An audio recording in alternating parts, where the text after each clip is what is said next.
My wife said she respect only people she loves, and I'm not one of them. So I changed the locks, canceled every privilege in my name, and called her father pickup was tonight. No one argued. Well, here's the thing about second chances. They're like buying a lottery ticket after you've already been screwed over by the first one. You know the odds are garbage, but hope makes you stupid, and stupid makes you optimistic. My name is Marcus Hale, and at 42, I thought I had this whole learning from mistakes thing figured out. Spoiler alert, I absolutely did not. 3 years ago, I met Isabella at one of those fancy charity events where rich people write checks to feel better about their existential dread. You know the type, overpriced champagne, silent auctions for trips to Tuscany that nobody actually wants to take, and enough fake smiles to power a small town. I was there because my company expected it. She was there because, well, I never really figured out why she was there.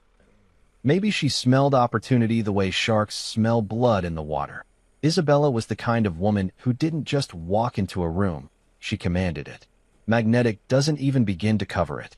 She had this way of making you feel like you were the only person worth talking to, even when you could see other guys orbiting around her like planets around the sun. Her laugh was infectious. Her smile could melt steel, and when she looked at you with those dark eyes, it felt like she was seeing straight through to your soul. Of course, what I thought was deep connection was probably just her calculating my net worth.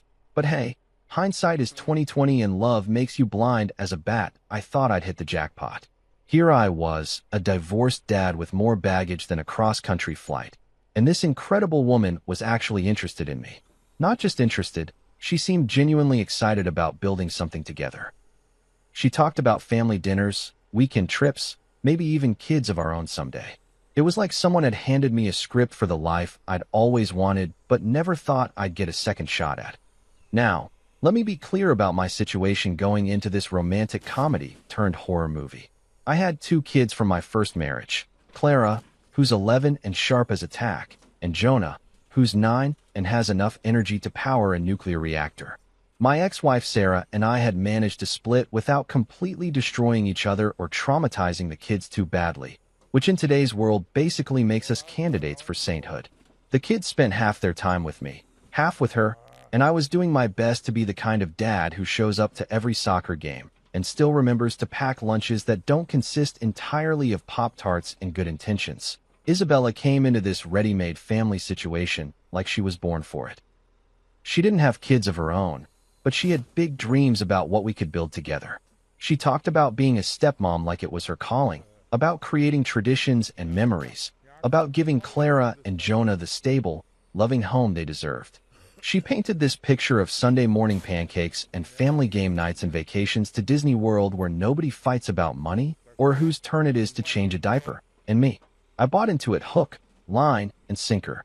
Because when you've been through a divorce, especially one that left you questioning whether you're actually capable of making anyone happy, meeting someone who seems to believe in your potential feels like winning the emotional lottery. Isabella made me feel like I wasn't just some divorced dad trying to figure out how to microwave dinosaur chicken nuggets without setting off the smoke alarm. I was a man worth loving, worth building a life with. I gave her everything. And when I say everything, I mean everything. Financial stability? Check. I paid for her to go back to school and get her graduate degree in marketing, because she said she wanted to build something meaningful and contribute to our future. That little investment set me back about 40 grand, but I figured it was an investment in us, in our shared dreams, in the woman I was planning to spend the rest of my life with. The house? Yeah, I bought us a house. Not just any house.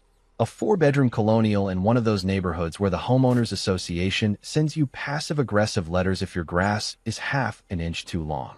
It had a big backyard for the kids, a kitchen that looked like it belonged in a magazine, and enough space for all of us to spread out and be comfortable. I put both our names on the deed because, hey, we were building a life together, right? And then there was her family. Oh, her family. The Morenos treated me like their personal ATM from day one. But I was so busy being in love and feeling grateful that someone like Isabella chose me that I didn't see the red flags until they were practically slapping me in the face. When her parents needed help with their mortgage after her dad's retirement didn't go as planned, guess who stepped up? When her sister Gabrielle needed someone to co-sign for her car loan because her credit was trashed, Guess who got voluntold to help out? Every family emergency, every financial crisis, every just this once request landed on my doorstep with a smile and a promise that they'd pay me back eventually, that I thought I was being a good husband, a good son-in-law, a good man. I thought effort and generosity and showing up every single day would build the kind of love that lasts. I thought that if I just tried hard enough, gave enough, sacrificed enough, I could create the perfect family I'd always wanted. I thought love was something you could earn through sheer determination and an open wallet. But here's what nobody tells you about effort. It's only valuable when the other person recognizes it, appreciates it, and reciprocates it. When someone takes your effort for granted, when they start to see your sacrifices as their entitlements, when your generosity becomes an expectation rather than a gift, you're not building love. You're building resentment on both sides and setting yourself up for the kind of fall that leaves you wondering how you got so lost. Sometimes the people who don't want to see your effort are determined to stay blind to it, no matter how bright you try to shine. You know how they say the devil is in the details? Well, turns out the devil also lives in casual conversations over morning coffee and arguments about who forgot to pay the electric bill. The thing about marriage falling apart is that it doesn't happen all at once like in the movies. There's no dramatic music, no rain-soaked confrontation in a parking lot. Instead, it's death by 1,000 paper cuts, each one so small you barely notice until you're bleeding out on your own kitchen floor. The cracks in our perfect little suburban dream started showing up about 6 months after we moved into the house. At first, they were hairline fractures, the kind of thing you could convince yourself was normal relationship stuff. Every couple has their issues, right? Every marriage goes through rough patches. I was a divorced guy, so I knew that relationships took work, that love wasn't always butterflies and rainbow unicorns farting glitter. But Isabella's issues weren't the normal, you never put the toilet seat down, or why do you leave your socks on the bathroom floor, complaints that most couples navigate. No, Isabella had a special talent for making comparisons that felt like psychological warfare disguised as casual conversation. She'd mention her ex-boyfriend Derek, who apparently was some kind of cross between Ryan Gosling and a motivational speaker. According to Isabella, Derek was passionate, the kind of guy who would surprise her with weekend trips to Napa Valley and write her poetry that didn't suck. Then there was Miguel, who was charming and could make her laugh until her sides hurt. Miguel apparently had this way of making every day feel like an adventure, even if they were just going grocery shopping or binge-watching Netflix on a Sunday afternoon. Isabella would get this dreamy look in her eyes when she talked about how Miguel could turn a mundane Tuesday into something magical just by being himself. And let's not forget about Jason, the ambitious one who was apparently destined to change the world one brilliant business idea at a time. Jason had vision, Jason had drive, Jason had the kind of magnetic personality that made everyone want to be around him. Jason also, coincidentally, never seemed to have any actual money. But Isabella glossed over that little detail whenever she brought up his many wonderful qualities to IT. First, I tried to be understanding about these trips down memory lane. Look, I'm not an idiot. I know that everyone has a past, and I didn't expect Isabella to pretend that I was her first relationship or that she'd never cared about anyone before me. Hell, I had my own history with Sarah, and there were things about my ex-wife that I still respected and appreciated. But there's a difference between acknowledging your past and using it as a weapon against your present. Every time Isabella brought up one of these paragons of masculine perfection, I felt a little smaller, a little less adequate, a little more like the consolation prize she'd settled for when the really good guys got away. I started second-guessing everything, the way I dressed, the way I talked, whether I was interesting enough or funny enough or spontaneous enough to keep her attention. I bought books on being more charismatic, started planning surprise date nights, even considered taking salsa dancing lessons because apparently Miguel was an amazing dancer that I told myself it was just insecurity talking, that Isabella didn't mean anything by these comparisons. Maybe she was just sharing her life with me, trying to help me understand who she was and how she'd gotten there. Maybe I was being too sensitive, reading malice into what was probably just nostalgia. After all, she'd chosen me, right? She'd said yes when I proposed. She'd moved into our house. She was building a life with me and the kids. Actions speak louder than words, and her actions said she wanted to be with me.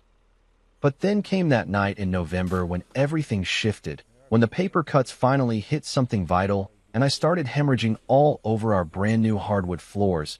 We'd been arguing about money, specifically about how Isabella's credit card bills had somehow ballooned to the point where the minimum payments were eating up a significant chunk of our monthly budget. I wasn't trying to be controlling or unreasonable. I just wanted to understand how someone could spend $3,000 at Target in a single month. Like, what do you even buy at Target that costs $3,000? Did she purchase the entire houseware section? Was she stockpiling toilet paper for the apocalypse? Isabella got defensive, which I should have expected, but instead of just admitting that maybe she'd gone a little overboard with the retail therapy, she started attacking me for being cheap and controlling and obsessed with money. She accused me of trying to micromanage her life, of treating her like a child who couldn't be trusted with a credit card. She said I was sucking all the joy out of our relationship by constantly worrying about stupid things like budgets and financial responsibility. That I tried to stay calm, tried to explain that I wasn't trying to control her, that I was just concerned about our financial future, especially with 2 kids to think about. I reminded her that we had goals. We talked about maybe having a baby together someday, about taking family vacations, about saving for Clara and Jonah's college funds. All of that required some level of financial planning and restraint. That's when she looked at me with this expression I'd never seen before. Not angry, not hurt, just cold and matter of fact, like she was explaining something obvious to someone particularly dense. The temperature in the room seemed to drop about 20 degrees as she delivered the words that would replay in my head for months afterward. "I only respect people I love," she said, her voice steady and emotionless, "and you're not one of them." The silence that followed was deafening. Not the kind of silence that falls between people who are too angry to speak, but the kind that happens when someone has just dropped a nuclear bomb in the middle of your living room, and you're still trying to figure out if you're dead or alive. I stood there like an idiot, trying to process what she'd just said, trying to find some way to misinterpret or misunderstand words that were pretty damn unambiguous. She didn't say it in the heat of anger, didn't scream it or throw it at me like verbal shrapnel. She said it calmly, like she was commenting on the weather or telling me we were out of milk. I looked at this woman who was wearing the engagement ring I'd spent 2 months' salary on, who was standing in the house I'd bought for us, who'd eaten the dinner I'd cooked an hour earlier, and I realized I was staring at a complete stranger. Or maybe I was finally seeing her clearly for the first time. In that moment, everything clicked into place with horrible, crystal-clear precision. I wasn't her husband, I was her placeholder. I wasn't her partner, I was her convenience. All those comparisons to Derek and Miguel and Jason suddenly made perfect sense, because they were the men she'd actually loved, actually respected. I was just the guy who paid the bills. Ever notice how once someone shows you who they really are, you can't unsee it? It's like one of those optical illusion pictures where you're staring at what looks like a vase, and then someone points out the 2 faces looking at each other, and suddenly you can't see the vase anymore no matter how hard you try. That's what happened after Isabella's little truth bomb in our kitchen. Suddenly, I had X-ray vision for all the bullshit I'd been willfully ignoring for 3 years. The morning after our "I don't respect you" conversation, I woke up expecting some kind of acknowledgement from Isabella. Maybe an apology, maybe an attempt to walk back what she'd said.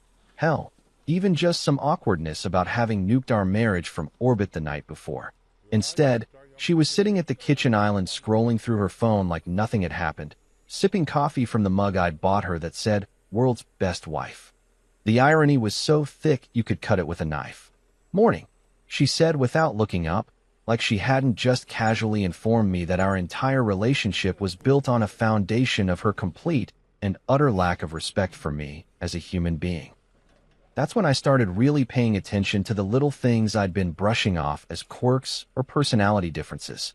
Like how Isabella had this charming habit of cutting me off mid-sentence whenever we were talking to other people, usually to correct something I'd said or add her own commentary that completely derailed whatever point I was trying to make. I'd always told myself she was just enthusiastic, just eager to contribute to the conversation. Turns out, what I'd interpreted as enthusiasm was actually her way of letting everyone know that my opinions weren't worth listening to. Take our dinner party the previous weekend with the Johnsons from down the street. I was telling them about this documentary I'd watched about sustainable farming, and Isabella literally held up her hand like a traffic cop and said, "Oh, Marcus is on one of his environmental kicks again. Did you guys see that new Netflix series about the serial killer in Wisconsin?" Just completely steamrolled right over me like I was some boring uncle at Thanksgiving that everyone tolerates but doesn't actually want to hear from. And the eye rolling. Jesus, the eye rolling. I started keeping a mental tally of how many times Isabella's eyes did a full 360 whenever I asked her for what I thought were perfectly reasonable things. "Could you pick up my dry cleaning since you're going to be near the strip mall anyway?" I roll. "Would you mind not leaving your coffee cups all over the house for me to collect like some kind of caffeinated Easter egg hunt?" I roll. "Do you think we could maybe discuss major purchases before you make them?" I roll so dramatic it probably registered on the Richter scale, but the real education and how little respect I commanded in my own house came from watching how the Moreno family treated me. Isabella's parents had never exactly rolled out the red carpet for me, but I chalked that up to normal protective parent stuff. Every father thinks no man is good enough for his precious daughter, right? Every mother-in-law has opinions about how her daughter could have done better. I figured they'd warm up to me eventually once they saw how much I loved Isabella and how well I provided for her. Richard Moreno, Isabella's father, was a retired judge who carried himself like he was still presiding over cases from his lazy-boy recliner. The man had perfected the art of looking at me like I was something he'd accidentally stepped in during his morning walk. Every conversation we had felt like a cross-examination where I was both the defendant and already guilty of whatever crime he'd decided I'd committed. He had this way of asking questions that weren't really questions, more like statements designed to make me feel inadequate. "So Marcus, still working at that little consulting firm?" Little consulting firm. Like the company that employed 30 people and had been in business for 15 years was some kind of lemonade stand I was running out of my garage. "How's that house payment treating you?" "Pretty steep for someone in your situation." My situation being, apparently, not being wealthy enough to buy a house outright with cash like some kind of suburban drug lord. "Isabella tells me you've been doing the cooking lately." "That's modern of you." Modern. Like me making dinner for my own family was some kind of radical feminist experiment instead of just basic adult responsibility. And Gabrielle, Isabella's sister, was even worse because she wrapped her passive-aggressive bullshit in fake sweetness that made it harder to call out directly. Gabrielle had mastered the art of the backhanded compliment, the kind of comment that sounds almost nice until you really think about what she's saying. "Oh, Marcus, you're so good to Isabella. She's so lucky to have found someone who doesn't mind that she's out of his league." "Thanks, Gabrielle. Really appreciate you pointing out that I'm dating up while simultaneously making it sound like charity work. It must be nice for Isabella to not have to worry about money anymore. I mean, after all those years of dating guys who were too proud to take care of a woman properly." Translation: you're not too proud because you don't have anything to be proud of, but at least you're useful. You know, Marcus, some men would be intimidated by Isabella's education and success, but you seem really comfortable with it. Comfortable with it. Like I should be threatened by my wife's graduate degree that I paid for. For 3 years, I'd endured this death by 1,000 cuts, telling myself that family relationships take time to develop, that they'd eventually accept me, that I was being too sensitive or reading too much into innocent comments. But once Isabella confirmed that I wasn't someone she loved or respected, all those little slights and microaggressions suddenly looked different. They weren't the growing pains of blending families. They were the natural result of everyone involved recognizing that I was the weak link in the chain. The worst part wasn't even the disrespect itself. It was the realization that I'd been complicit in my own degradation. Every time Richard made some snide comment about my career, I'd laugh it off or try to prove him wrong instead of telling him to shove his opinions where the sun doesn't shine. Every time Gabrielle delivered one of her sugar-coated insults, I'd smile and nod like she was giving me a compliment instead of calling her out for being a manipulative bitch. Every time Isabella dismissed me in front of other people, I'd make excuses for her behavior instead of demanding the basic respect that every human being deserves. I'd been so desperate to make this family work, so grateful to be included in their little circle, that I'd allowed them to treat me like hired help instead of like the man who was keeping their precious Isabella housed, fed, educated, and financially secure. I'd mistaken tolerance for acceptance and submission for peace, but tolerance isn't acceptance, submission isn't peace, and being useful isn't the same thing as being valued. Once I understood that distinction, everything else started to make sense. You know what's funny about rock bottom? It's not actually the worst place to be. Rock bottom is solid ground, and sometimes that's exactly what you need to push off from to start swimming back to the surface. That Friday night, sitting in my home office while Isabella cackled at some TikTok video in the living room like she hadn't just blown up our marriage 48 hours earlier, I finally hit that solid ground. It was one of those November evenings where winter is knocking on the door but hasn't quite moved in yet. The kids were at Sarah's for the weekend, which meant the house had that weird quiet feeling it gets when there's no one around asking for snacks every 5 minutes or arguing about whose turn it is to walk the dog we don't even have. Just me, Isabella, and the sound of her completely ignoring my existence while I paid all the bills that made her comfortable lifestyle possible. I'd been going through our monthly expenses, which had become about as fun as getting a root canal without anesthesia. Isabella's spending had reached levels that would make a Kardashian blush. $3,000 at Target was apparently just the tip of the iceberg. There was also the $1,500 at Sephora because apparently she needed enough makeup to supply a small theater company. The $800 at Lululemon because regular yoga pants don't cost enough to make you feel superior to other people, and my personal favorite, the $1,200 she'd spent on something called wellness coaching, which, as far as I could tell, involved paying some woman with a fake British accent to tell her that her chakras were misaligned. But here's the thing about that Friday night. I wasn't angry anymore. Anger is hot and messy and makes you do stupid things like throw dishes or write passive-aggressive notes that you leave on the refrigerator. What I felt was something completely different. It was cold and clear and sharp as a surgical knife. It was the kind of clarity that comes when you finally stop lying to yourself about what's really going on. I pulled out a yellow legal pad. Old school, I know, but there's something about writing things down by hand that makes them more real than typing them on a computer. At the top of the page, I wrote, monthly expenses, Marcus Hale pays for. Then I started making a list, and let me tell you, it was like watching a horror movie where you're screaming at the protagonist to not go into the basement, except I was both the protagonist and the person watching. The mortgage, $2,800 a month for a house that Isabella got to live in while contributing exactly $0 toward. Utilities, gas, electric, water, trash, internet, cable. Another $400 a month, so Isabella could keep the house at a tropical 75 degrees in winter while binge-watching reality shows about rich women throwing drinks at each other. Cell phones. Both lines, naturally, because God forbid Isabella should have to figure out how to pay for her own communication device. That was another $160 a month for the privilege of receiving text messages about how I was failing as a husband. Car insurance. Isabella's BMW wasn't going to insure itself, and apparently her driving record was about as stellar as her respect for me. Another $180 a month. Streaming services. Netflix, Hulu, Amazon Prime, Disney+, HBO Max, Apple TV, and something called Peacock that I was pretty sure was just NBC, trying to make me pay for shows I could watch for free.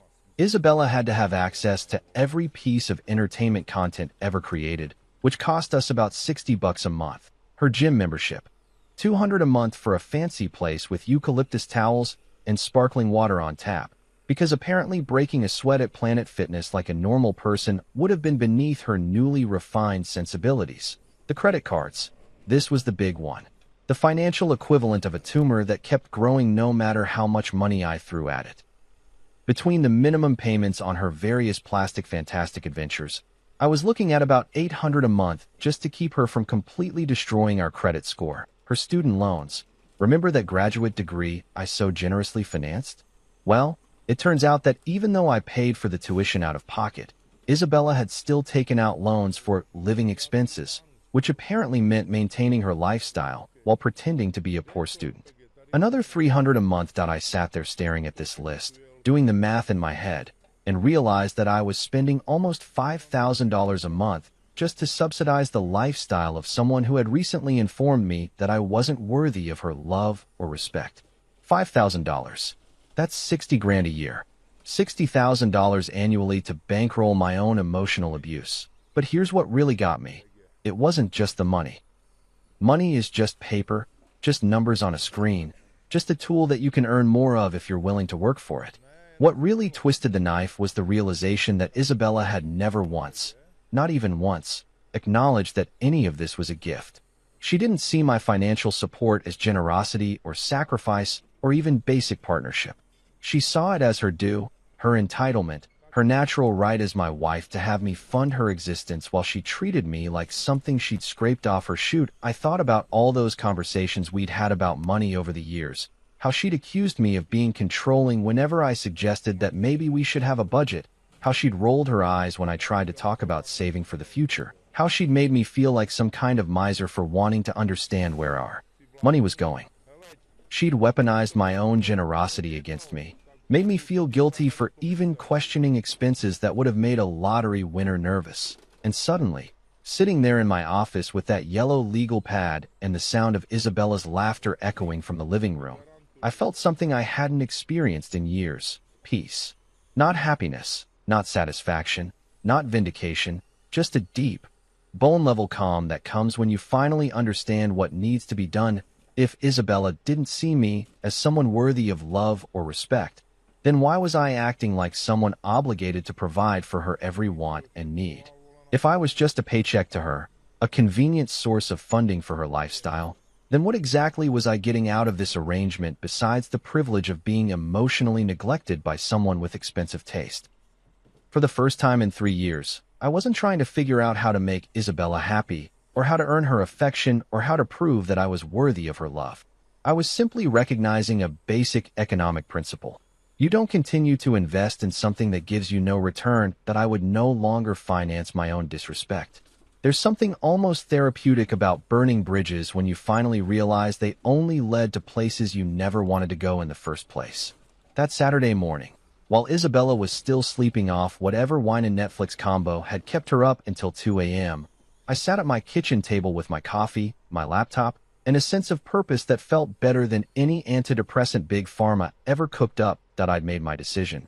But now came the fun part, the execution. And let me tell you, there's a special kind of satisfaction that comes from methodically dismantling the financial safety net of someone who spent years treating you like their personal ATM while simultaneously letting you know that you're not good enough to deserve their basic human decency. First up, the cell phone. Isabella's iPhone was practically surgically attached to her hand, which made it the perfect place to start. I called Verizon and explained that I wanted to remove a line from our family plan. The customer service rep, bless her heart, tried to talk me out of it. Are you sure, Mr. Hale? You'll lose the family plan discount, and it might actually cost you more to have just one line. I'm absolutely positive, I told her, and I need this to take effect immediately. Well, we can do it right now, but the other phone will lose service within the hour. Perfect. That's exactly what I'm going for. Next was the streaming services. Isabella had insisted we needed every possible platform because, according to her, missing out on the latest true crime documentary or reality show about housewives throwing wine at each other would basically be cultural suicide. I logged into Netflix first and changed the password to something Isabella would never guess. Respect is earned 2024. Then I did the same with Hulu, Amazon Prime, HBO Max, Disney Plus, Apple TV, and that weird Peacock thing that I was pretty sure nobody actually watched. The banking was a little trickier, but not by much. I called our credit card company and explained that I needed to freeze the cards associated with Isabella's name. The representative asked if they were lost or stolen.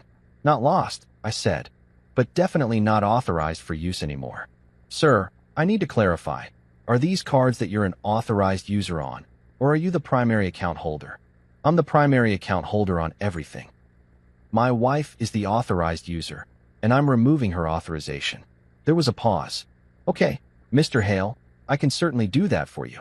The cards will be deactivated within the next few minutes. Would you like us to issue you a new card with a different number? That would be fantastic. The car insurance took all of 3 minutes. Isabella's BMW was insured under my policy, and all it took was a phone call to remove her from coverage. The insurance agent asked if she'd be getting her own policy. That's between her and whatever insurance company she chooses to go with, I said.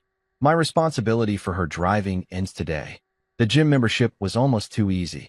I logged into the account online and canceled her membership effective immediately. The system asked if I wanted to provide a reason for cancellation. I typed, no longer married to someone who respects the person paying for their membership, but then deleted it and just selected moving from the drop-down menu. No point in being petty when you're already being thorough. By noon, I had systematically removed Isabella from every financial benefit she'd enjoyed as my wife. Every privilege, every convenience, every little luxury that she'd taken for granted was gone faster than a Kardashian marriage. And the beautiful thing was, it was all completely legal and totally within my rights. Amazing how much power you have over your own money when you finally decide to use it. I made myself a sandwich, turkey and Swiss on sourdough, nothing fancy, and sat back down at the kitchen table to wait. Isabella usually didn't surface until around 1 on weekends, which meant I had about an hour to mentally prepare for what was about to be either the most satisfying conversation of my marriage or the most nuclear argument we'd ever had. Possibly both. At exactly 1:15 p.m., I heard the shower turn on upstairs. Isabella's weekend routine was as predictable as clockwork. Wake up, spend 20 minutes scrolling through social media in bed, shower, spend another 20 minutes on her skincare routine that involved more products than a small pharmacy, then come downstairs expecting me to have coffee ready and probably some kind of elaborate brunch prepared. At 1:47 p.m., I heard her footsteps on the stairs. She appeared in the kitchen wearing one of those athleisure outfits that cost more than most people's car payments. Her hair perfectly styled despite having just gotten out of the shower, looking like she was ready for a photo shoot for Women Who Marry Well magazine. "Morning, babe," she said, heading straight for the coffee maker without looking at me. "What's the plan for today?" "I was thinking we could go to that new brunch place downtown, maybe do some shopping after. Anthropologie is having a sale, and I saw this dress that would be perfect for the Morrisons' party next weekend." She grabbed her phone from the counter, and immediately her face scrunched up in confusion. "Weird, I'm not getting any signal. Is the Wi-Fi down or something?" "The Wi-Fi's fine," I said, taking a sip of my coffee. "Your phone line has been disconnected." She looked at me like I'd just told her that gravity had been canceled. "What do you mean disconnected?" "I mean I called Verizon this morning and removed your line from our plan. Your phone no longer has service." Isabella stared at me for a long moment, then let out a laugh that sounded like breaking glass. "Very funny, Marcus. What's really going on?" "That is what's really going on. I also changed the passwords on all the streaming services, froze your credit cards, canceled your car insurance, and terminated your gym membership. Effective immediately." The color drained from her face so fast I thought she might pass out. "You can't be serious." "I'm completely serious." I stood up and walked over to where she was standing, close enough that she could see I wasn't joking, wasn't angry, wasn't having some kind of breakdown. I was just done. "You told me 2 nights ago that you only respect people you love, and that I'm not one of them. So I spent some time thinking about what that means, and I realized you're absolutely right.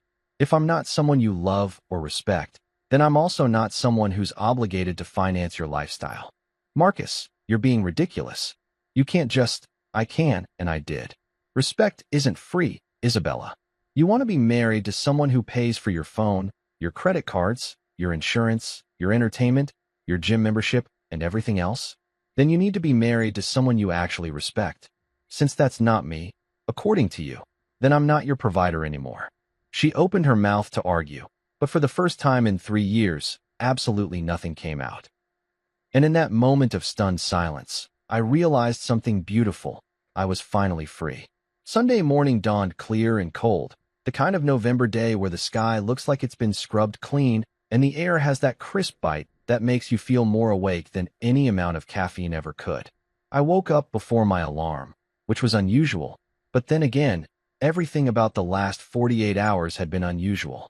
Isabella had spent most of Saturday alternating between furious silence and tearful attempts to convince me that I was having some kind of midlife crisis breakdown, but I'd held firm. No negotiation, no discussion, no, let's work this out over couples therapy bullshit.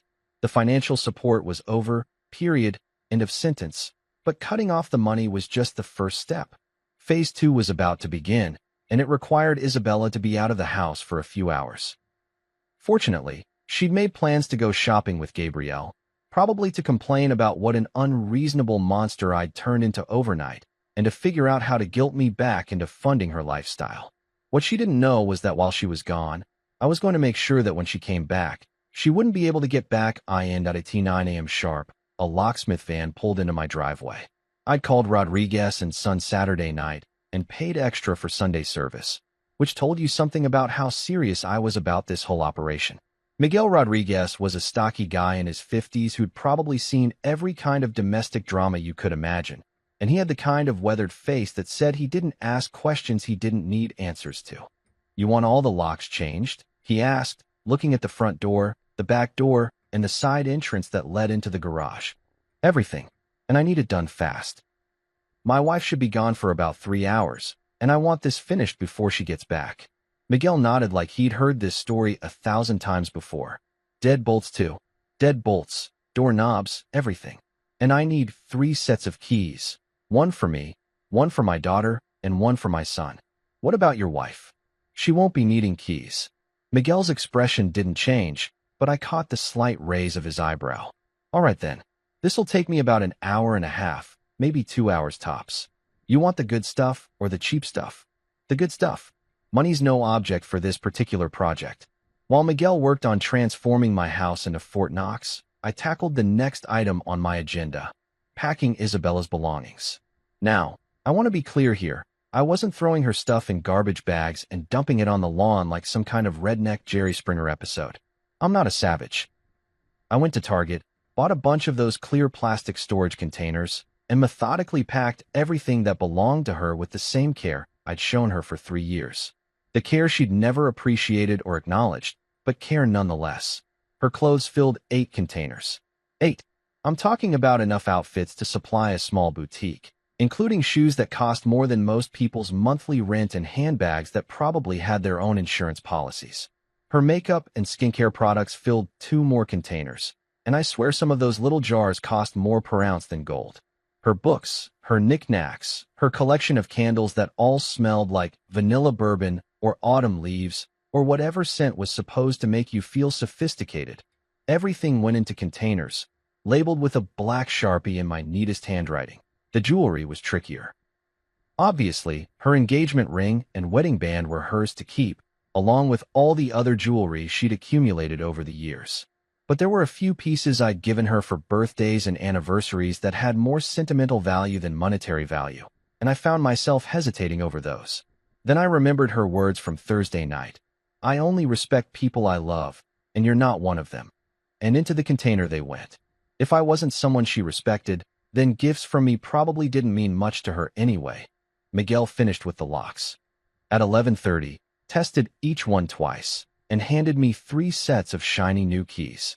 "You want me to stick around?" he asked. "Sometimes these situations get complicated." "No, but I appreciate the offer. I think I can handle it from here." "All right then. Good luck, man." After he left, I arranged Isabella's containers in neat rows on the front porch, covered them with a tarp in case it rained, and then went inside to wait. The house felt different somehow, lighter, like someone had opened all the windows and let out 3 years' worth of stale air.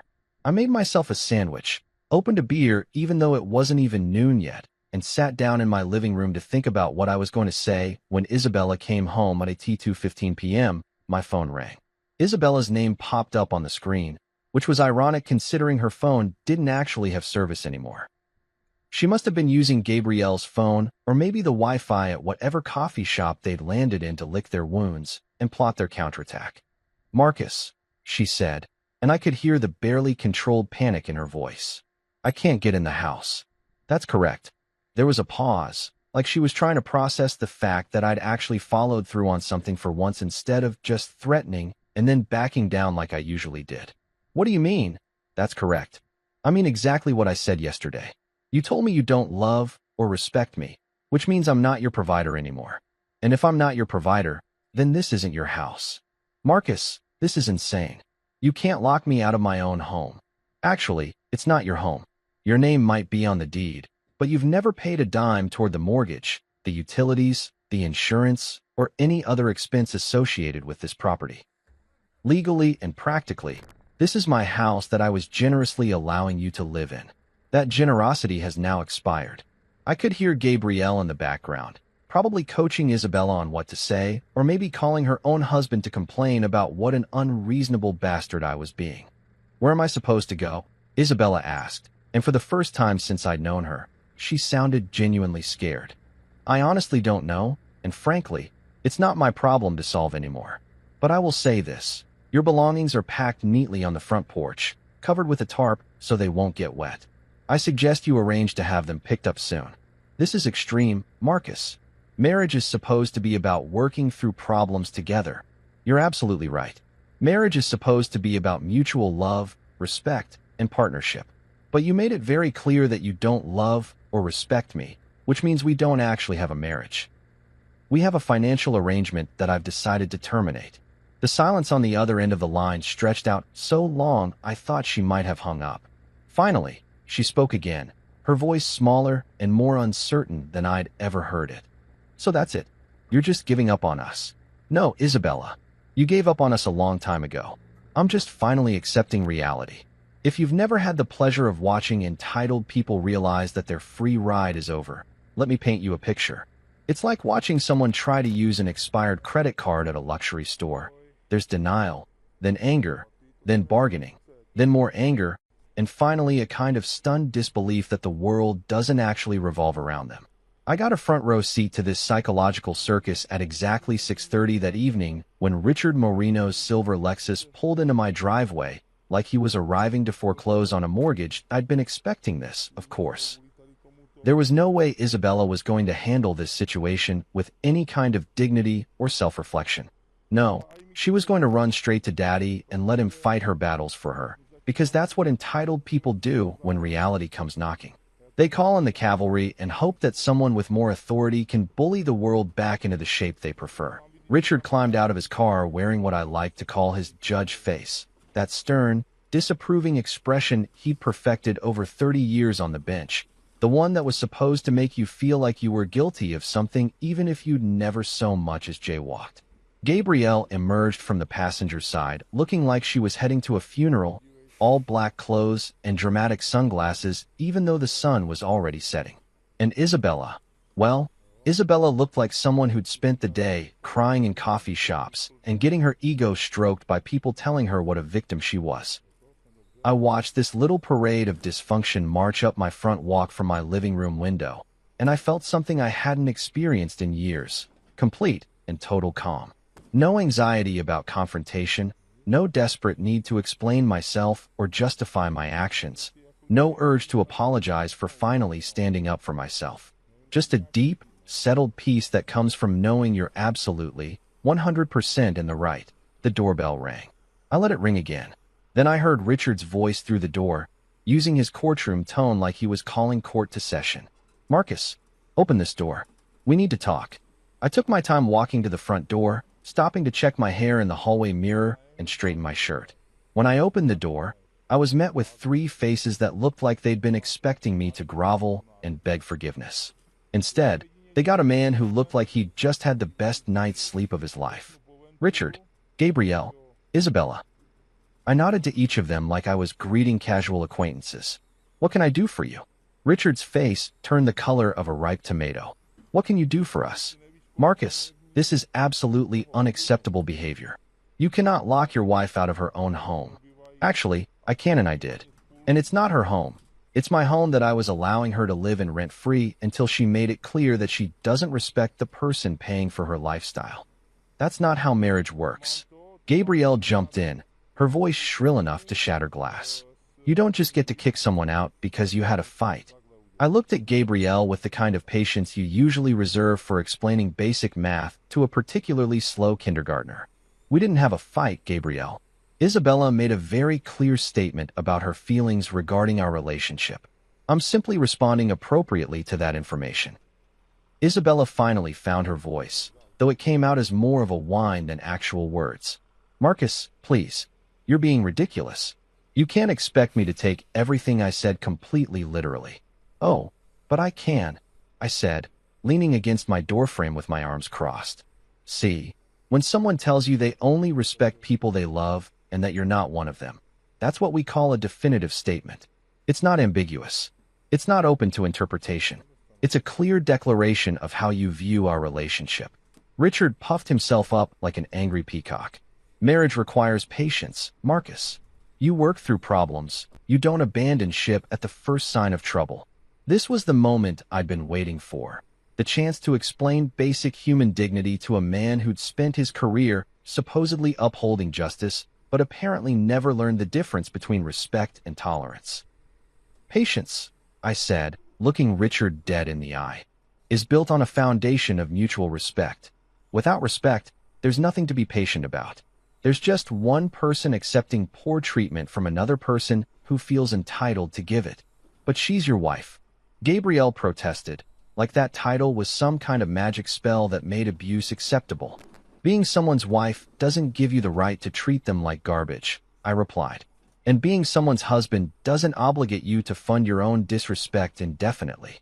Isabella stepped forward, and for a moment I thought she might actually apologize, might show some recognition of how her words and actions had brought us to this point. Instead, she went straight to emotional manipulation. You're abandoning me, Marcus. How can you just throw away 3 years like they meant nothing? The audacity was breathtaking. Here was a woman who'd just spent 3 years treating me like an ATM with legs, who'd explicitly told me she didn't love or respect me, who'd compared me unfavorably to every man she'd ever dated, now trying to make me feel guilty for refusing to continue subsidizing my own emotional abuse. I'm not throwing away anything, Isabella, I said, my voice steady and calm. You threw away our marriage the moment you decided I wasn't worth your respect. I'm simply acknowledging what you already made clear. We don't have a relationship based on love and mutual respect. We have a financial arrangement that I've chosen to terminate. This is cruel and unusual punishment. Richard bellowed, apparently forgetting that he was no longer in a courtroom and that marital disputes don't fall under the Eighth Amendment. No, I said, finally letting some steel creep into my voice. Cruel and unusual punishment is spending 3 years being told you're not good enough by someone whose entire lifestyle you're funding. Cruel and unusual punishment is having your contributions ignored, your efforts dismissed, and your worth measured solely by your ability to pay other people's bills. What I'm doing is called self-respect, and it's long overdue.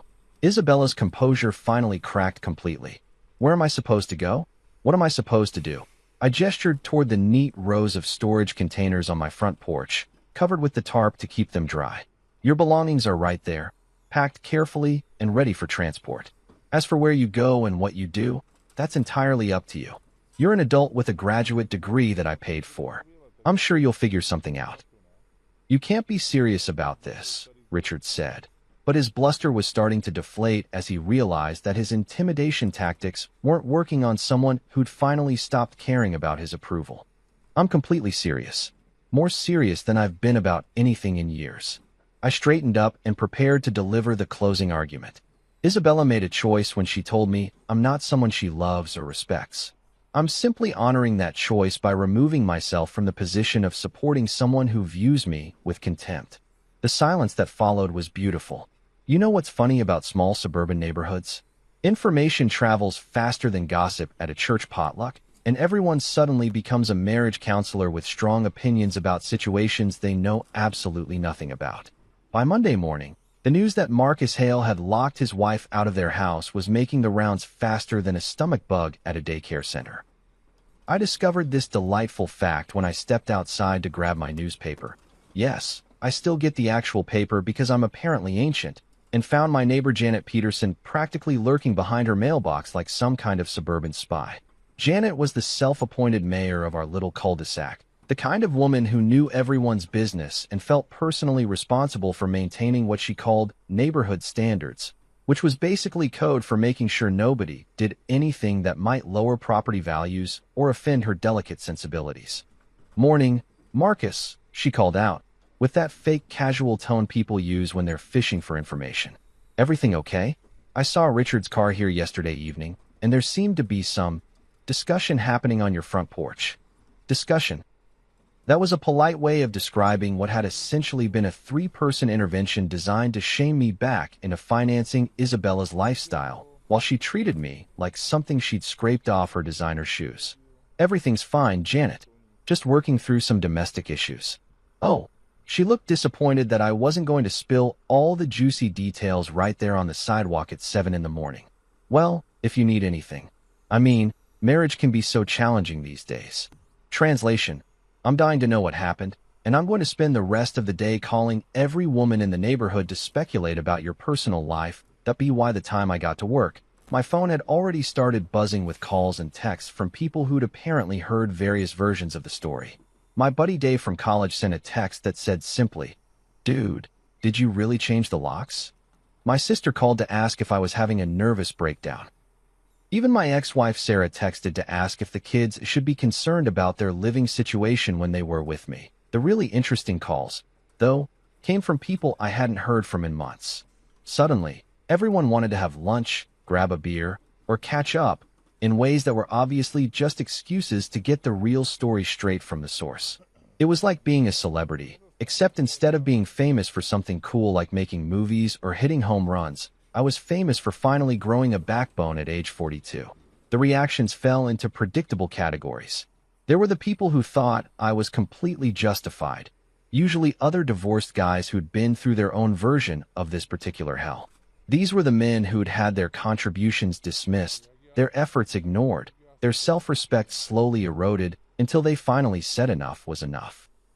They didn't need the details. They just needed to know that someone else had finally drawn a line in the sand and refused to let it be crossed.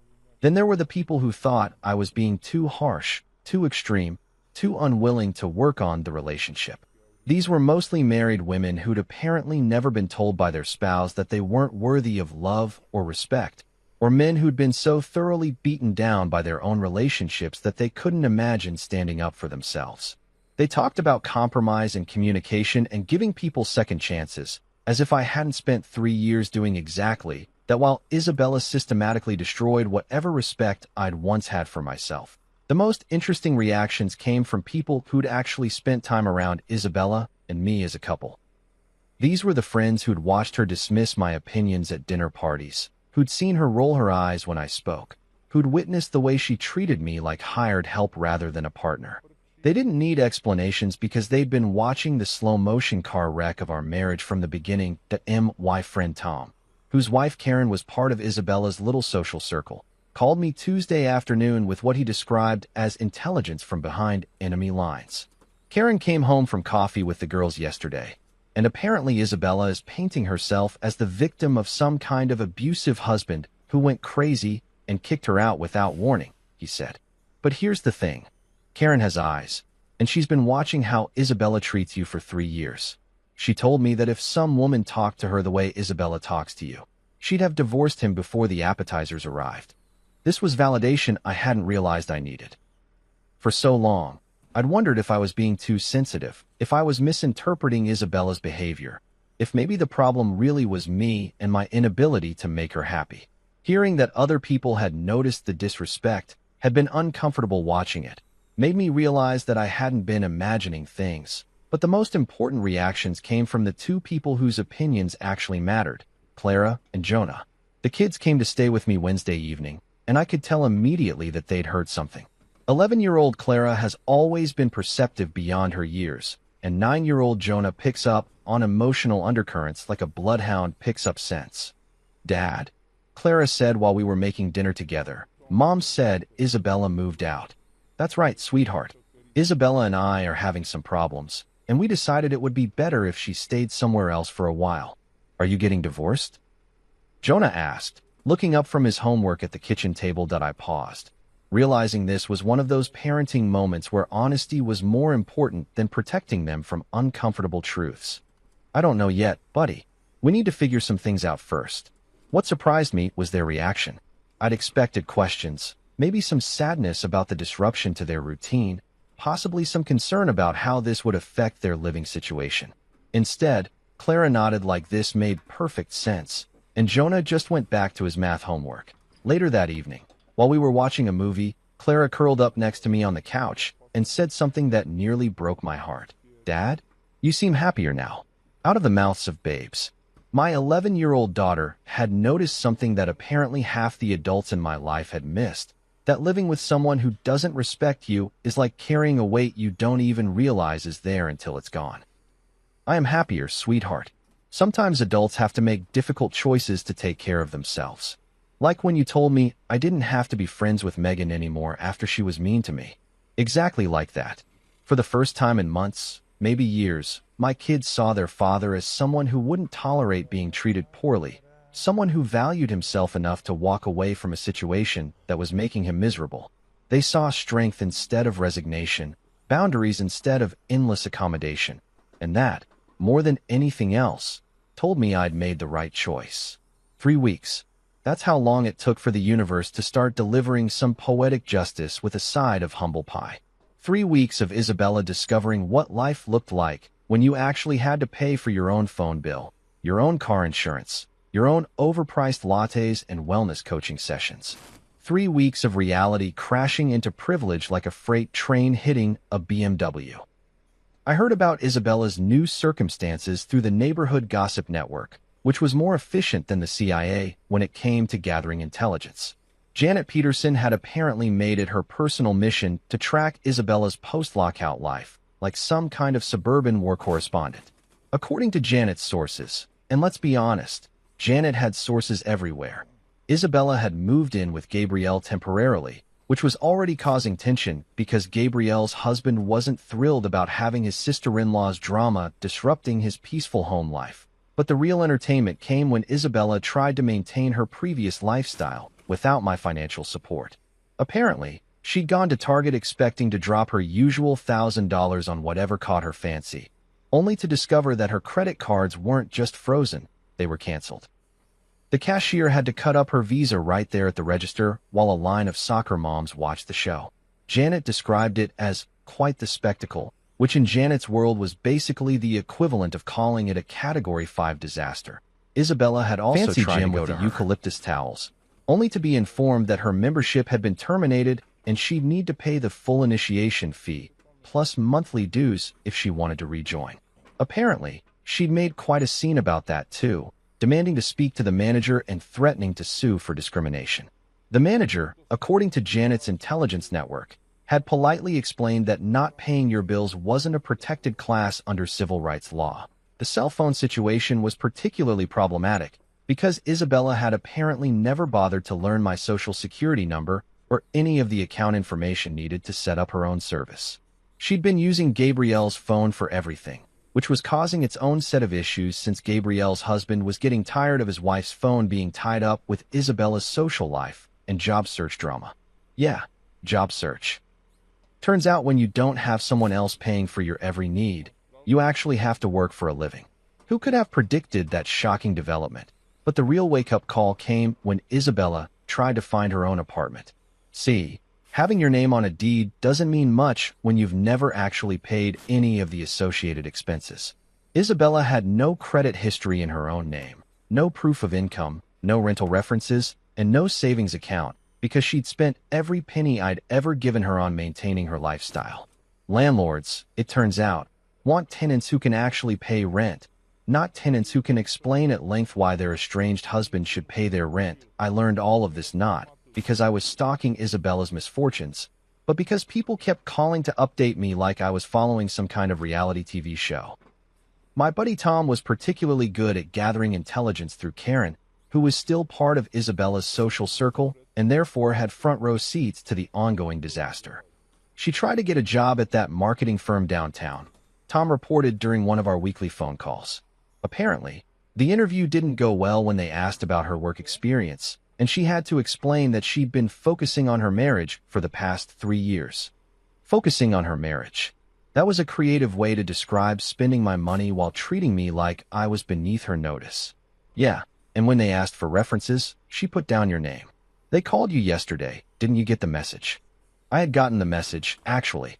A very professional woman from Henderson Marketing had called to verify Isabella's employment history and character references.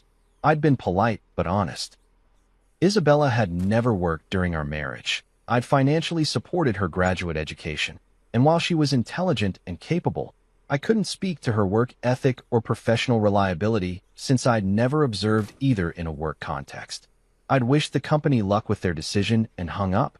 Isabella didn't get the job, but the most interesting development came on a Thursday evening when my phone rang and Richard Moreno's name appeared on the screen. Not Isabella calling from someone else's phone, Not Gabrielle trying to mediate. Richard himself, calling me directly for the first time in 3 years. Marcus. His voice was different, less commanding, more tired. Richard, what can I do for you? There was a long pause, the kind of silence that happens when someone is swallowing their pride and finding it tastes worse than they expected. I wanted to talk to you about Isabella. Okay, she's struggling, Marcus. This whole situation has been very difficult for her. I waited. I wasn't going to make this easy for him by jumping in with reassurances or apologies. If Richard wanted to have this conversation, he was going to have to actually have it. She's living with Gabrielle, but that's not working out well. She can't find a job, can't get approved for an apartment, can't even get a decent cell phone plan because she has no credit history. That sounds challenging, I said, my voice carefully neutral. Marcus, I think I owe you an apology. Now that was unexpected. Richard Moreno apologizing to anyone was like finding a unicorn in your backyard. Theoretically possible, but not something you'd ever actually expect to witness. For what? For not understanding what you were dealing with. For treating you like you weren't good enough for our family when you were the one holding everything together. The silence stretched out between us, filled with 3 years of condescension, dismissal, and casual disrespect that we were both remembering. Isabella called me crying yesterday, he continued. She said she never realized how much you did for her until it was gone. She said she thought you'd always be there, that you'd always take care of everything, no matter how she treated you. And what did you tell her? I told her that respect should never be realized in hindsight, that it should be practiced daily, in the moment, when it matters. For the first time in our entire relationship, Richard Moreno wasn't arguing with me. He wasn't trying to prove I was wrong, wasn't defending Isabella's behavior, wasn't making excuses for his family's treatment of me. He was actually agreeing with me. She wants to talk to you, Marcus. She wants to try to work things out. I know. She's been calling. Are you going to talk to her? I looked around my house, my peaceful, drama-free house where I could eat dinner without being ignored, watch TV without being dismissed, and go to bed without wondering what I'd done wrong that day. Maybe, but not because she's struggling, and not because she finally realizes what she lost. If I talk to Isabella, it'll be because she's learned something about respect that goes deeper than just missing her lifestyle. Richard was quiet for a long moment. That's fair, Marcus. That's more than fair. When we hung up, I realized something had shifted. For the first time, I wasn't the problem that needed to be solved. I wasn't the one who needed to change, compromise, or try harder. I was finally the one whose boundaries were being respected. For months. That's how long it took Isabella to figure out that pride doesn't pay rent and entitlement doesn't cover car insurance. For months of living in the real world where your charm doesn't get you a discount at the grocery store and your magnetic personality doesn't convince landlords to waive security deposits. 4 months of discovering that when you've spent 3 years treating your husband like an ATM with legs, you might actually have to face some consequences for that choice. The call came on a rainy Tuesday in March. Not a dramatic storm or anything cinematic, just one of those steady drizzles that makes everything look gray and makes you want to stay inside with a good book and a cup of coffee. I was doing exactly that when my phone buzzed with Isabella's name. Her actual name this time, not Gabrielle's phone or Dad's phone, like the previous dozen times she'd tried to reach me. Marcus? It's Isabella. I know. Your name came up on my phone. A pause. In the old days, that would have been her cue to launch into some speech about how I was being cold or unreasonable. Instead, she just took a breath and kept going. I was wondering, could we meet somewhere? Just to talk. About what? About us. About what I did. About what I said. Her voice was different, smaller, less certain, like someone who'd been knocked down a few pegs and was still figuring out how to navigate from a lower altitude. I know I don't deserve it, but I'd like a chance to explain. I looked out my window at the rain, at my peaceful neighborhood where I could now walk around without wondering if the neighbors were judging me for not being good enough for the woman who lived in my house.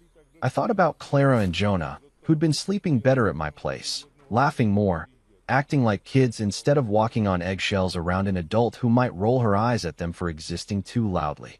Okay, coffee shop on Maple Street, Saturday at 10 a.m. 1 hour. Thank you, Marcus. Really, thank you. Saturday morning came with one of those perfect spring days that makes you believe in new beginnings and second chances. I got to the coffee shop 15 minutes early, not because I was nervous, but because I wanted to be settled and centered before whatever conversation we were about to have.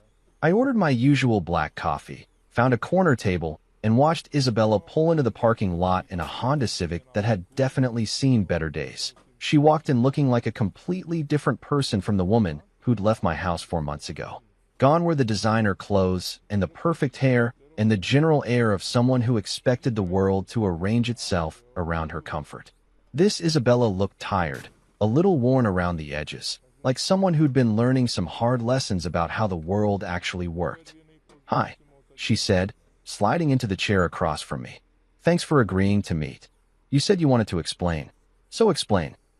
She wrapped her hands around her coffee cup like she was trying to draw warmth from it. And for a moment, she looked younger, more vulnerable than I'd seen her since those early days when I thought we were building something real together. "I was cruel to you, Marcus. Not just the night I said I didn't respect you, but for months before that. Years, really." She looked up at me, and I saw something in her eyes I'd never seen before. Actual remorse. Not the performative kind designed to get her way, but the real thing that comes from understanding the weight of your own actions. "I took everything you did for granted.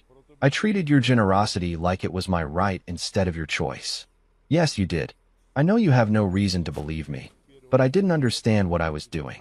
I thought love meant never having to worry about money or bills or any of the practical stuff because someone else would always take care of it.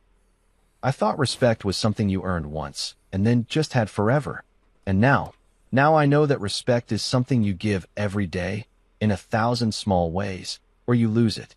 I know that when someone takes care of you, it's not because they have to, it's because they choose to. And when you make someone feel like their choice doesn't matter, like they're just a provider instead of a partner, they stop choosing you."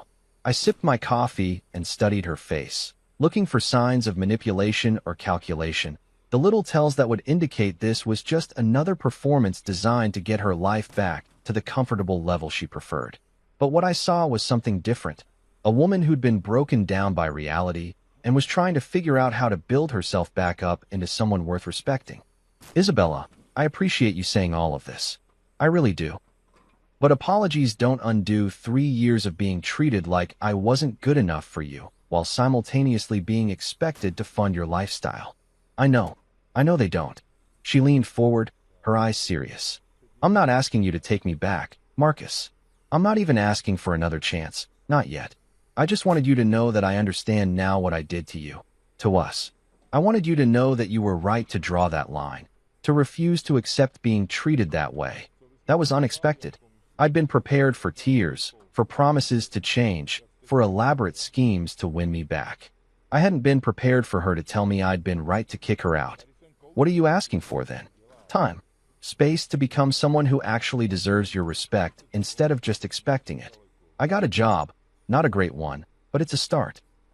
I'm living in a studio apartment that's about the size of our old walk-in closet, and I'm learning to budget and pay bills and take care of myself like an actual adult." She smiled, and for the first time in years it looked genuine. "It's humbling as hell, but I think I needed to be humbled. And after you've learned all these life lessons, after I've learned them, really learned them, not just intellectually but in my bones, maybe we could try again. Not picking up where we left off, but starting over. Building something based on actual mutual respect instead of whatever it was we had before." I finished my coffee and looked at this woman who'd been my wife, who'd shared my bed and my house and my life, while making me feel like I wasn't worthy of basic human decency. She was different now, that much was clear. Whether she was different enough, whether the change was deep enough and permanent enough to matter, remained to be seen. "Isabella, I'm not the same man who bought you that engagement ring 3 years ago. I'm not the man who would subsidize his own disrespect because he was so desperate to be loved that he'd accept being tolerated instead. That man is gone. I know, and honestly, I'm glad he's gone. You deserve better than what I gave you." We sat in silence for a moment, two people who'd shared a life trying to figure out if there was anything left worth salvaging. "So what happens now?" she asked. "Now you continue learning how to be someone worth respecting. And I continue being someone who won't accept anything less than that. Maybe someday those two people will be compatible. Maybe they won't. But either way, I'm not compromising on the respect part ever again. She nodded like she understood, like she finally got it. That's fair. That's more than fair. As we left the coffee shop and walked to our separate cars, her Honda Civic, my BMW that I no longer had to share with someone who treated me like hired help, I felt something I hadn't experienced in years. Possibility. Not certainty. Not the desperate hope I'd clung to during our marriage, but genuine possibility. Maybe Isabella would continue growing into someone capable of the kind of respect that made love meaningful. Maybe she wouldn't. Maybe we'd find our way back to each other on terms that actually worked for both of us. Maybe we wouldn't. But for the first time in my adult life, I knew with absolute certainty that I wouldn't settle for anything less than what I deserved. I'd rebuilt my life with my kids, with peace in my home, with the knowledge that boundaries weren't suggestions, they were requirements. Love without respect was just expensive loneliness. And I was done paying that price. Whether Isabella figured out how to offer something better remained to be seen. But I'd already won the only prize that really mattered, myself back, and that was more than enough to build a life on. Your little experiment is worthless, my wife's dad, the boss, declared at a meeting. As he signed the papers, my phone buzzed. Quantum tech patent approved. Bidding starts at $3.7 billion. I smiled. About that signature. So there I was, sitting at this ridiculously long mahogany table that probably cost more than most people's cars, trying not to let my sweaty palms leave marks on the polished surface. The whole setup screamed corporate intimidation 101. You know, the kind of boardroom where dreams go to die and middle managers practice their soul-crushing speeches. My laptop sat open beside me like a faithful sidekick, filled with months of research that apparently nobody gave two shits about, and my carefully organized notes that I'd spent half the night perfecting, because, hey, I'm nothing if not prepared for my own execution. Henry Aldrich, my dear father-in-law and the CEO of Aldrich Dynamics, sat at the head of the table like some kind of corporate king, twirling his stupid Mont Blanc fountain pen with all the theatrical flair of a wannabe Shakespeare villain. God, I hated that pen. He bought it for $3,000 just to sign documents that ruined people's lives, and he treated it like Excalibur or some shit. The man had this whole routine down to a science. The dramatic pause, the condescending stare, the way he'd lean back in his leather throne and survey the room like he owned everyone's souls. Which, to be fair, he pretty much did. The boardroom was packed tighter than a subway car during rush hour. Directors in their identical gray suits sat around the table like a jury of corporate zombies, their faces showing about as much emotion as a dead fish. Henry's personal assistants hovered nearby, probably calculating how many zeros would be in their Christmas bonuses for witnessing this public humiliation. And then there was Claire, my loving wife, sitting there with that smug little smile plastered across her face like she'd just won the lottery. Her diamond earrings caught the fluorescent lights every time she moved her head, sending little sparkles dancing across the wall like a disco ball at a funeral. Those earrings, by the way, cost more than my entire lab setup. I knew because I bought them for our anniversary last year, back when I still thought she gave a damn about me or my work. Now they just served as a constant reminder of how naive I'd been, thinking that maybe, just maybe, the woman I married might actually support her husband's career instead of actively sabotaging it. Your little experiment is worthless, Henry declared, his voice booming across the room with all the subtlety of a freight train hitting a brick wall. He slid a stack of transfer documents across the table toward me, and I swear the papers made this ominous sliding sound, like the whisper of death itself. We're cutting our losses before this embarrassment costs us any more money.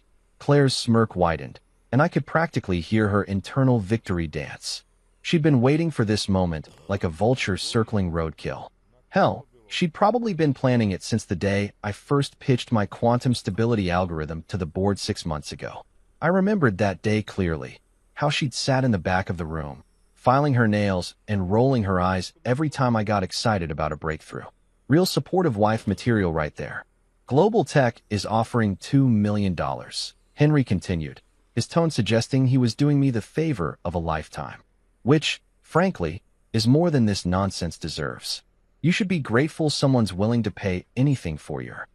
He paused, searching for the perfect insult. Science fiction fantasies. $2 million. The man said it like he was announcing the cure for cancer. Meanwhile, the other directors nodded along like bobbleheads in a hurricane, probably relieved they wouldn't have to pretend to understand quantum physics anymore. I'd seen this routine before. Henry would make his dramatic pronouncement. Everyone would agree because disagreeing meant career suicide, and then they'd all go back to their offices to gossip about the crazy son-in-law who thought he was the next Einstein. My phone buzzed in my pocket. Once, then twice. I tried to ignore it because, basic meeting etiquette and all that, but the damn thing kept going off like a car alarm. Buzz, buzz, buzz. Claire shot me a look that could have melted steel, probably thinking I was getting calls from creditors or something equally embarrassing. Henry's eye twitched. The man hated interruptions almost as much as he hated admitting he was wrong about anything. Finally, I couldn't take it anymore. Sorry, let me just...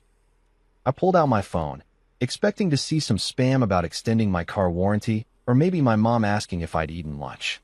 Instead, I saw a message from the U.S. Patent and Trademark Office. My heart damn near stopped beating. Patent approved. Breakthrough status. Initial bidding starts at $3.7 billion. I read it again, then a third time. Billion. With a B. Not million. Billion. As in, enough money to buy a small country or fund NASA for a few years. I almost started laughing right there in the middle of Henry's big dramatic moment. The timing was so perfect it felt like divine intervention, like the universe had decided to play the ultimate practical joke on my asshole in-laws. I looked up at Henry, who was still holding his precious pen, having just signed his name to those transfer documents with a flourish that would have made John Hancock jealous. The man was practically glowing with self-satisfaction, probably already planning how he'd spin this story at the country club. Cleaned house today, he'd tell his golf buddies. Got rid of some dead weight. About that signature, I said calmly, sliding my phone across the polished table toward him. The device made this satisfying little skidding sound as it came to rest right in front of his shocked face. The silence that followed was absolutely golden. You could have heard a pin drop in that boardroom, if pins made sounds when they hit imported Italian marble floors. Henry's face went through about 17 different shades of confusion as he read the message, his eyes getting wider with each word. Claire leaned forward, squinting at the screen like she was trying to decode hieroglyphics. What? Henry started, but his voice cracked like a teenage boy asking someone to prom. 3.7 billion, I repeated, savoring each syllable like fine wine. Not million, Henry. Billion. With a B. The number that comes after million? The one with 9 zeros instead of 6. And that, folks, was the moment Henry Aldridge realized he'd just signed away his company's claim to the biggest technological breakthrough of the century. His hand started shaking so hard that precious Mont Blanc pen of his clattered onto the table like a dead bug. The room went dead silent, and I mean cemetery at midnight silent. You could have heard a mouse fart in that boardroom. Claire's smug-ass smile didn't just disappear. It completely imploded, like a demolished building collapsing in on itself in slow motion. Her jaw dropped so far I was genuinely concerned she might dislocate something. And those expensive diamond earrings of hers stopped sparkling because she'd gone completely statue still. Henry's hand was shaking around that pretentious Mont Blanc pen like he was having some kind of corporate seizure, and his face had gone from its usual pompous red to a sickly shade of green that reminded me of expired milk.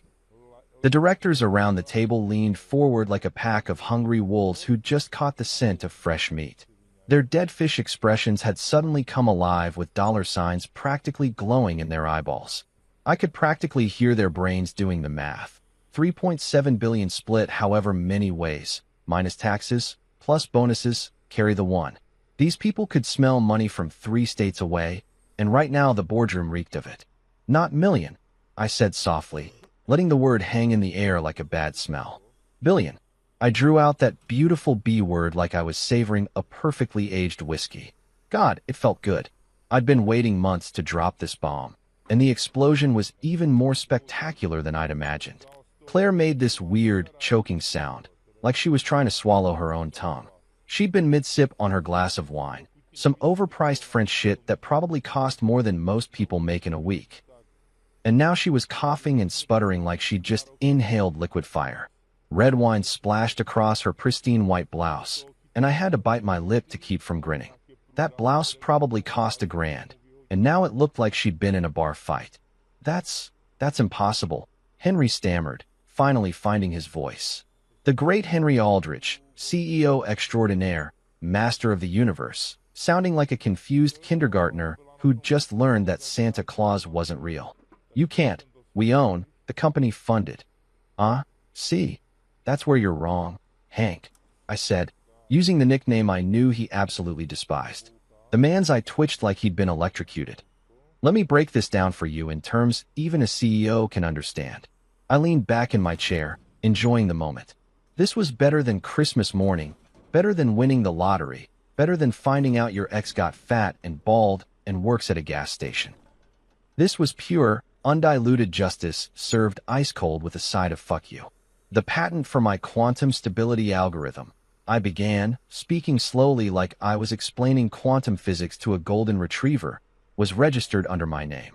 My personal name. Not Aldrich Dynamics. Not the company. Me. David fucking Thompson. I rarely swore in professional settings, but this felt like the right time to make an exception. But the funding.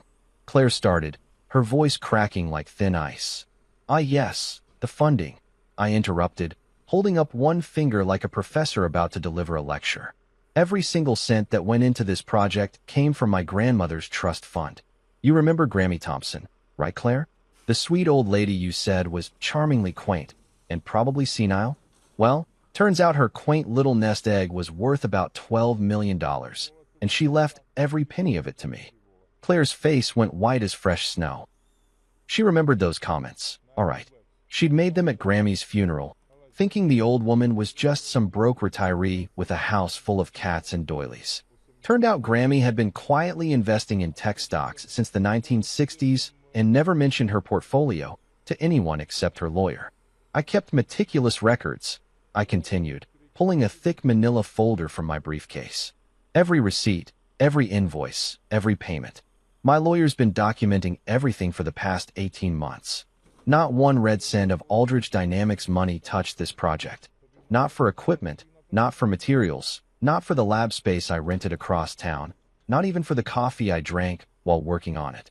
Henry's mouth was opening and closing like a fish gasping for air. The transfer documents he'd been so proud to sign suddenly looked like what they were, worthless pieces of paper signed by a man who had no legal right to transfer something he didn't own. You can't do this, Claire whispered, but there was no conviction in her voice. She knew I could. Hell, she was probably already calculating how much alimony she'd lose in the divorce that was definitely coming after this shit show. Actually, I can, I said cheerfully. In fact, I already did.